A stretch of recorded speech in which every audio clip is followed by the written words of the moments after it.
What happened to Bear Stearns is a lot like this scene in It's a Wonderful Life, when everyone comes to Bailey Savings and Loan to demand their money. Well, your money's in Joe's house. That's right next to yours.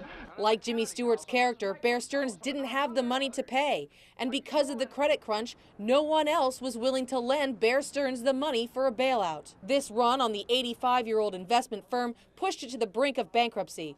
Over the weekend, another Wall Street giant, J.P. Morgan Chase, made a deal to buy Bear Stearns for a paltry $2 a share, only after the Federal Reserve agreed to guarantee $30 billion of Bear Stearns' risky investments. Bear Stearns is the biggest buyer of mortgage-backed securities, which is where the risk lies.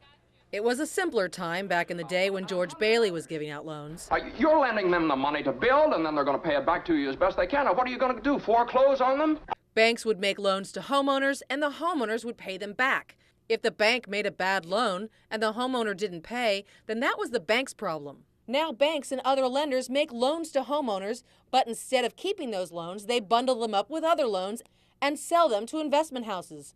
The risk of the loan is now passed along, and lenders, having less to lose, let lending standards spin out of control. Now that more loans are going bad, the investment houses like Bear Stearns are paying the price. Bear Stearns isn't the only financial company that's heavily invested in mortgage-backed securities. So will those companies share the same fate?